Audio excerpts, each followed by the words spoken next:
Golden Age Hollywood promised us beauty carved in light. But not all its icons were born radiant. Some were rough, unpolished, even called ugly, until the studio machine intervened. With makeup, surgery, lighting tricks, and endless lies, they were remade into gods. Today we reveal 15 ugly Golden Age actors who were made beautiful artificially.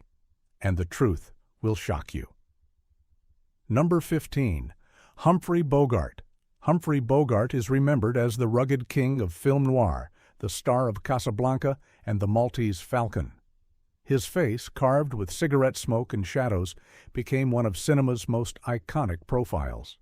But Bogart's beauty was an invention, not a birthright.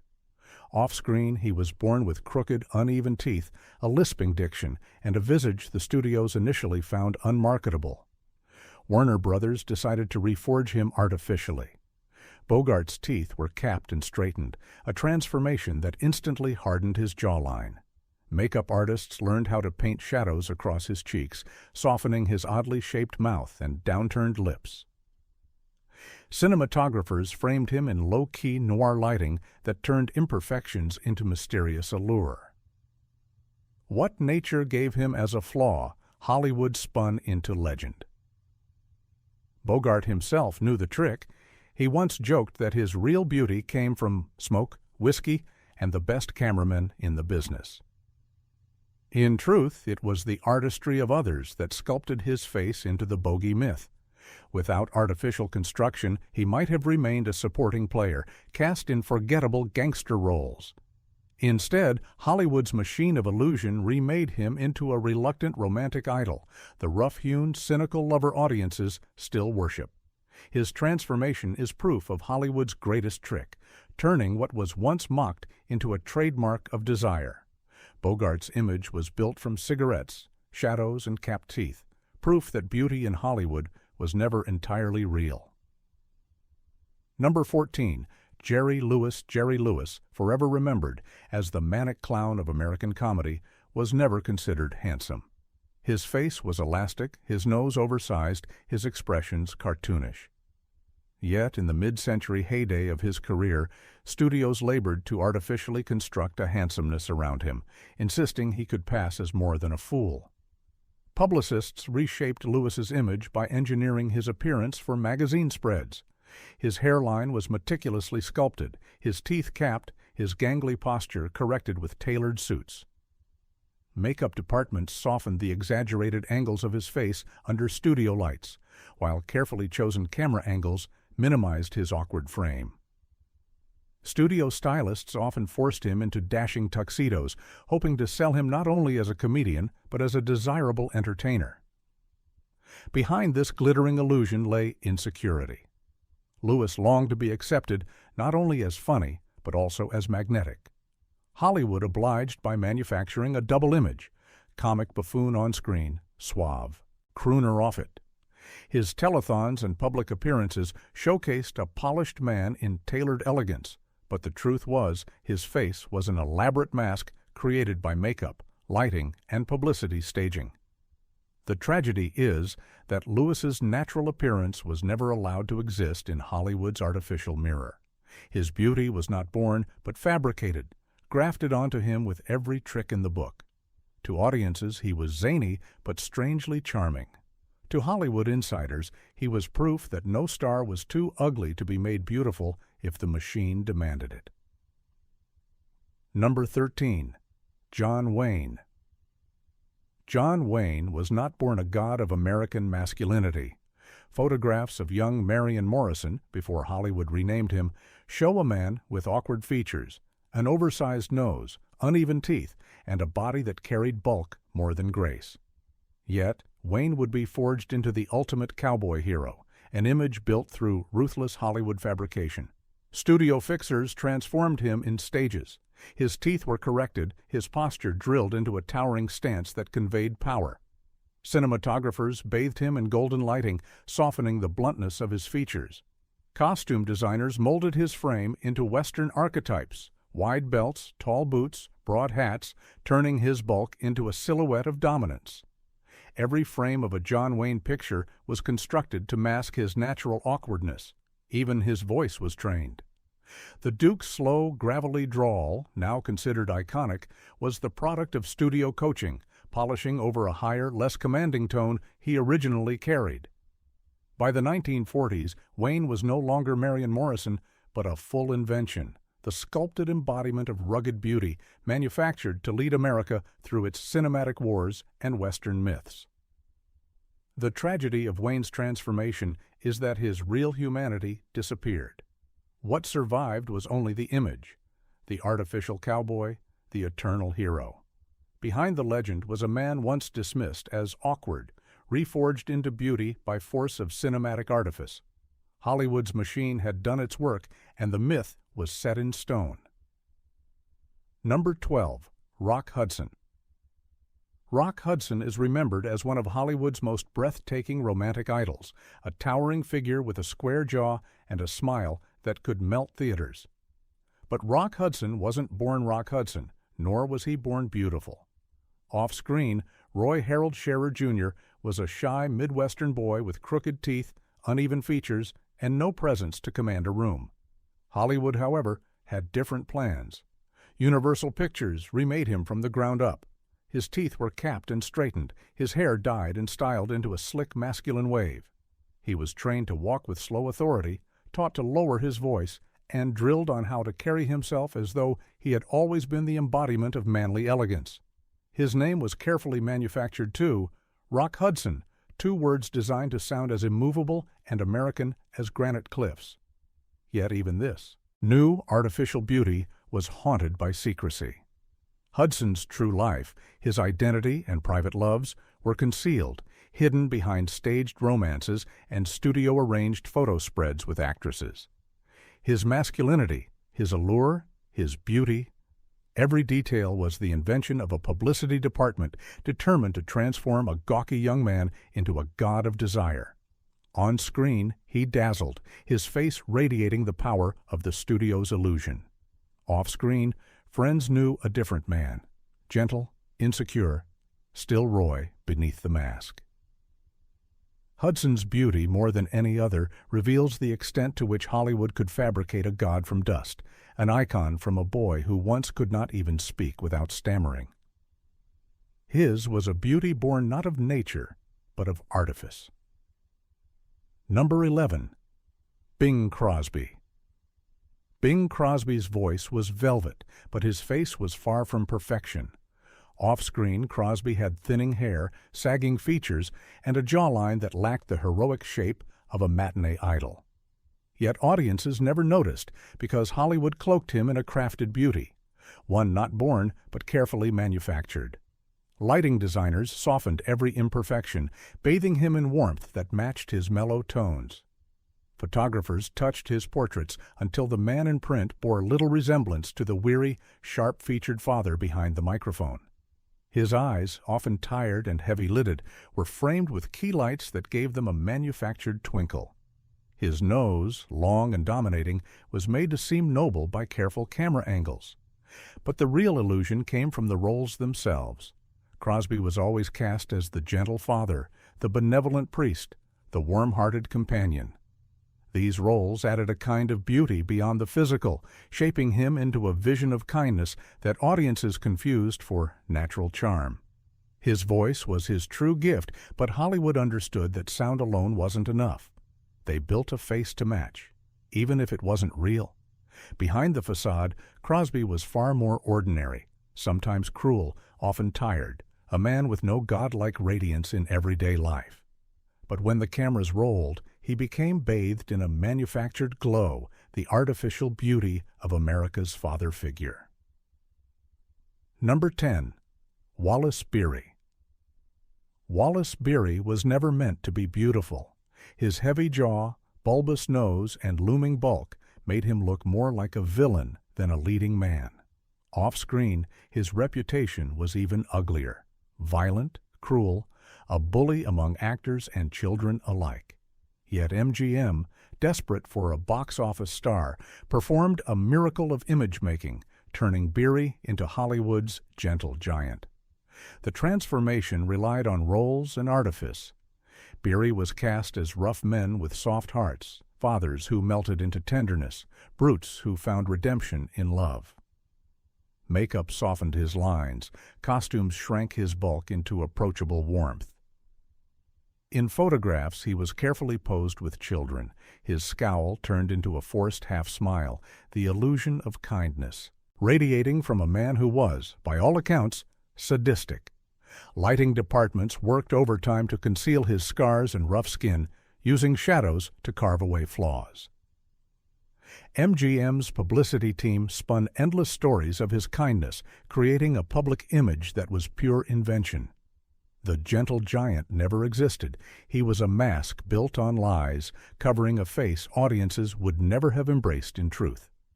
Beery's artificial beauty was not about handsomeness, but about deception. Audiences saw a warm-hearted hero. Behind the curtain stood one of Hollywood's cruelest figures. The beauty was not in his face. It was in the fiction Hollywood painted over him. Number 9. Errol Flynn. Errol Flynn is remembered as the dazzling swashbuckler of the silver screen, the man who swung from ropes, clashed swords, and stole kisses with reckless charm. His face seemed cut from marble, his smile legendary. But Flynn's beauty was carefully engineered, not born whole. In truth, Flynn's features were irregular. His teeth were discolored and jagged, his nose slightly bent, and his skin carried the rough texture of hard living. Warner Brothers knew that to sell him as Robin Hood, they had to reforge him. Makeup artists painted away his flaws, bleaching and polishing his teeth into the heroic grin fans adored. Lighting specialists learned to tilt shadows just enough to carve definition into his cheekbones. The costumes did the rest. Tight, fitted tunics broadened his chest. Feathered caps drew eyes upward, elongating his face into elegance. With camera angles from below, Flynn became towering, majestic, a romantic ideal. In real life, without makeup and lighting, he often looked worn, ordinary, even unhealthy. But on screen, the studio's tricks transformed him into something immortal. The irony is that Flynn, celebrated as the very image of masculine beauty, relied more than anyone on smoke, mirrors, and rouge. He was not naturally flawless. He was a pirate sculpted by artificial hands, a man made beautiful for the camera's lie. Number 8. Marlon Brando.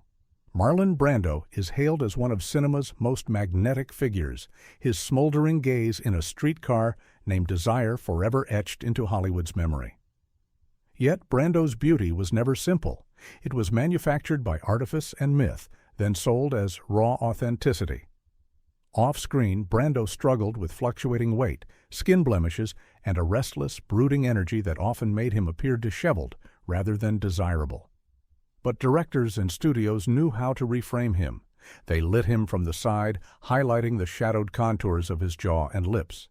They dressed him in plain T-shirts and leather jackets, transforming his ordinary frame into a symbol of raw American masculinity. Most strikingly, Brando's beauty was tied to his performances. His method acting blurred the line between man and myth, and Hollywood embraced it, spinning his flaws into assets. His mumbling voice became sensitivity. His muscular yet unrefined body became dangerous allure. Every imperfection was polished until it appeared intentional, designed, beautiful. Even in later years, when age and indulgence overtook his looks, publicity departments clung to the myth of Brando's beauty, re-releasing old photographs where lighting and makeup had hidden his flaws. What audiences adored was not Marlon Brando, but a crafted illusion, a man made beautiful not by nature, but by a carefully staged rebellion against it. Number 7. Clark Gable. Clark Gable, forever the king of Hollywood, embodied masculine perfection in Gone with the Wind. His strong jaw, sly mustache, and unshakable charm became the model of rugged handsomeness. But behind the crown lay an ordinary man, made beautiful through Hollywood's relentless artistry. Gable's teeth were his greatest shame. Yellowed, crooked, and decayed, they gave him terrible breath, hardly the hallmark of a romantic idol. MGM intervened, commissioning expensive dental reconstruction, capping and whitening until his grin gleamed on screen. Makeup softened his weathered skin, while studio lighting carved his uneven face into a flawless mask of confidence. Even his mustache was strategy. It distracted from a crooked smile and a slightly misshapen jaw, reframing imperfection as roguish allure. Cinematographers angled cameras upward to make him appear taller, stronger, more dominant than he really was. The king was an invention. His beauty came from shadows, smoke, and artificial enhancements, layered until audiences believed he was a natural-born icon. Off-screen, Gable was often insecure, chain-smoking to mask his flaws. But on-screen, he became immortal, his artificially constructed beauty frozen in the golden glow of Hollywood's greatest myth. Number 6. Roscoe, Fatty, Arbuckle. Roscoe Arbuckle, nicknamed Fatty, was one of the earliest giants of silent cinema, literally and figuratively. Yet his fame came not from natural beauty, but from Hollywood's strange alchemy, turning his physical awkwardness into a form of attractiveness through costume, makeup, and myth. Off-screen, Arbuckle was not conventionally appealing. His massive frame, round face, and heavy features drew ridicule long before adoration. Early in his career, producers worried he would never find an audience in a business built on glamour. But silent cinema discovered a loophole. Through exaggeration, through artifice, Arbuckle's ungainly shape could be reimagined as endearing, even beautiful in its own way. Studios dressed him in oversized suits that emphasized his bulk for comic effect. They gave him carefully designed makeup that smoothed his features into childlike innocence. Publicity photos softened his size, presenting him not as grotesque, but as jovial, a harmless giant. Cinematographers worked tirelessly with angles and lighting, sometimes even lowering cameras to elongate his face, turning bulk into presence. His artificial beauty was not physical perfection, but constructed charm. Arbuckle's massive frame became lovable, his smile crafted through retouched photographs, his clumsiness edited into grace by clever cuts. To audiences, he wasn't ugly at all. He was delightful, a screen-filling figure of joy. And yet this illusion would be shattered by scandal. When Arbuckle was accused of manslaughter in the death of actress Virginia Rapp, the grotesque caricature returned. His size was no longer framed as lovable, but as menacing. The same physicality Hollywood had polished into charm became evidence of guilt in the public's eye. He was exiled from the industry, a victim not only of scandal, but of the fragile nature of artificial beauty. Fatty Arbuckle's story reveals the thin line between transformation and deception. Hollywood gave him beauty by tricking audiences into adoring his shape. But when the illusion cracked, it collapsed entirely. His career proves how artificial glamour is only as strong as the stories that protect it. Number 5. Spencer Tracy. Spencer Tracy was celebrated as Hollywood's moral compass, the quiet, steady man whose face radiated integrity in films like Boys Town and Captain's Courageous. Audiences adored him not just for his acting, but for his perceived decency, a beauty of character that seemed to shine through his features. Yet this beauty was carefully sculpted, polished over flaws and demons that might have ruined his image. In truth, Tracy's face was ordinary, even ruggedly coarse. His jaw sagged when tired, his eyes often bloodshot from heavy drinking. Photographers had to retouch his portraits constantly, smoothing lines, whitening eyes, creating a version of Tracy that seemed endlessly composed. On film, cinematographers framed him with solemn lighting, transforming a weary man into a noble symbol. His voice was trained to carry steady strength. In reality, alcohol often slurred his speech, but with rehearsed cadence and clever editing, studios polished his words into wisdom. Publicity departments flooded fan magazines with stories of his thoughtfulness, never his rages. They dressed him in priestly roles, judges' robes, teachers' coats, costumes that cloaked his face in borrowed dignity. The beauty of Spencer Tracy was thus an illusion of character. The world saw a calm, unbreakable figure, But those close to him saw the reality. A man undone by addiction, at times violent, carrying darkness behind his eyes. Even Katharine Hepburn, his lifelong partner, endured his storms in private, while the public gazed on the image of Hollywood's most dependable hero. The tragedy is that Tracy himself longed for truth. He knew the studio made him beautiful, that his moral authority was a mask. His performances glowed because they were sincere attempts to match the myth. But beauty built on lies is a prison. For Spencer Tracy, the mask was never lifted, even as it crushed the man beneath. Number 4. Tony Curtis. Tony Curtis, born Bernard Schwartz to Hungarian Jewish immigrants in the Bronx, did not step into Hollywood with matinee idol looks. His nose was broad, his speech thick with accent, and his natural features spoke more of a streetwise boy than a silver-screen heartthrob. But Universal Pictures had a dream, to manufacture beauty out of raw clay. First came the name.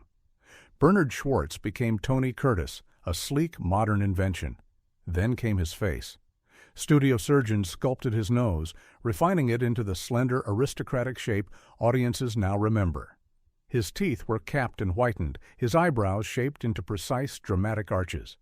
His hair, naturally dark and unruly, was styled into a glossy wave that reflected every studio light. Voice coaches spent months reshaping his accent, sanding away the Bronx in favor of a polished mid-Atlantic tone. Costume designers elongated his figure with tailored suits, broadening his shoulders, narrowing his waist.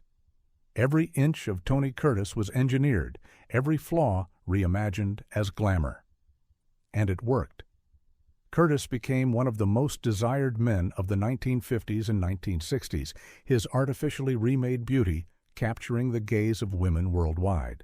His performance in Some Like It Hot confirmed his place among the icons, his face as carefully crafted as his roles. Yet beneath it all, Curtis never forgot Bernard Schwartz. In interviews, he often admitted the insecurity that never left him, the knowledge that his beauty was manufactured, not born. He was Hollywood's sculpture, a man made beautiful not by nature, but by knives, lights, and lenses. Tony Curtis represents the extremes of Hollywood artifice, how the industry could take an ordinary boy and through sheer force of image-making transform him into a dream. He became proof that in Hollywood, beauty was never destiny, it was invention. Number 3. Bob Hope. Bob Hope, the eternal entertainer, was the very face of American optimism during the mid-20th century. His quick wit, tireless USO tours, and cheerful banter made him beloved worldwide. But behind the image of the ever-smiling comedian lay a man whose features were not conventionally handsome. Yet Hollywood transformed him into a figure of artificial charm. Hope's nose was long and sharp, his jaw narrow, his natural grin uneven. Early photographs of him before stardom show a man more ordinary than iconic. Yet Paramount and his team of handlers understood that the man destined to embody American comedy needed to project not just humor, but a peculiar sort of beauty, a face audiences would trust and admire. Publicity departments worked relentlessly to soften his appearance.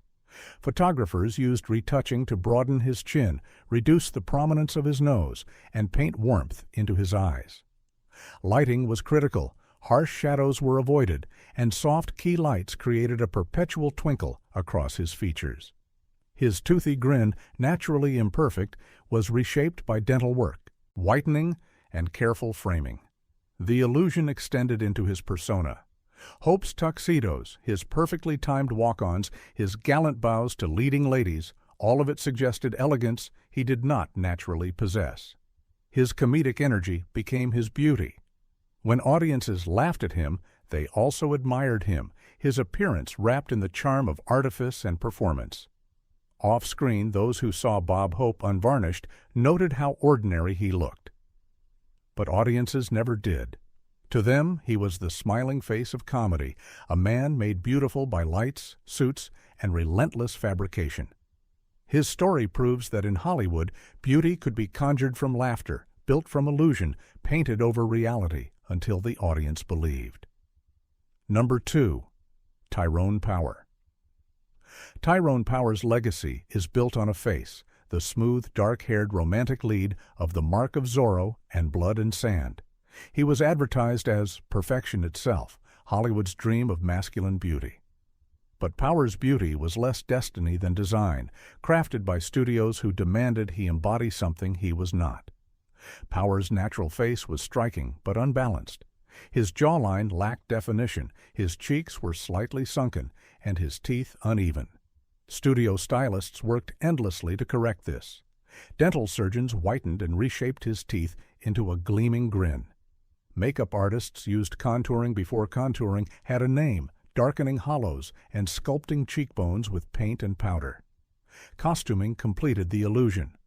Power was dressed in flowing capes, high collars, and tailored suits that elongated his frame, disguising his slight build as heroic.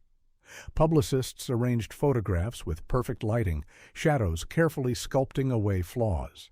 He was paired with the most beautiful actresses of his era, reinforcing the belief that he, too, must be an object of irresistible desire.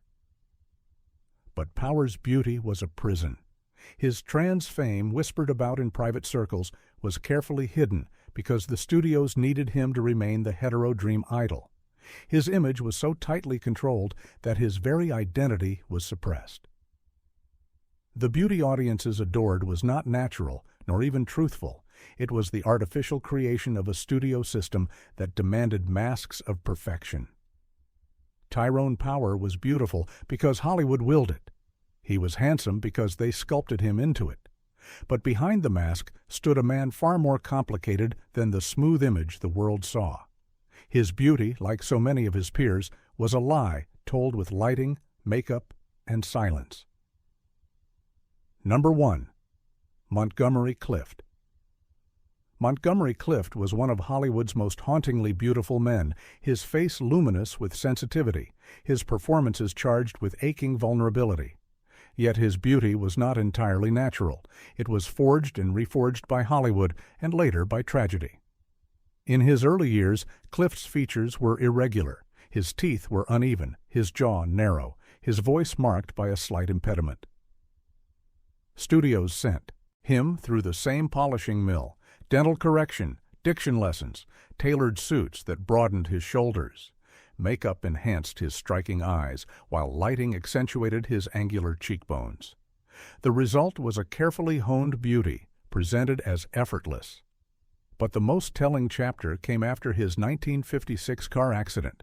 The crash shattered his jaw, nose, and cheek, leaving his face grotesquely swollen. Hollywood panicked. Their dream idol was broken. Surgeons worked frantically to reconstruct him, capping teeth, wiring bones, smoothing scars. Makeup artists layered foundation to hide the unevenness, and cameramen adjusted angles to preserve the illusion of symmetry. What emerged was the two faces of Clift, the before and after. On one side, the impossibly beautiful young man engineered by Hollywood. On the other, the reconstructed survivor, whose beauty was patched together through surgery and deception. Fans adored both, often refusing to see the pain beneath. Clift's story is perhaps the most poignant of all. His beauty was always artificial, and when it was destroyed, Hollywood built it again, forcing him to live inside a mask he could no longer sustain. His career and life spiraled under the weight of that artifice. His was beauty rebuilt, twice over, proof that even tragedy could not stop Hollywood from remaking a man into something the audience would still find beautiful.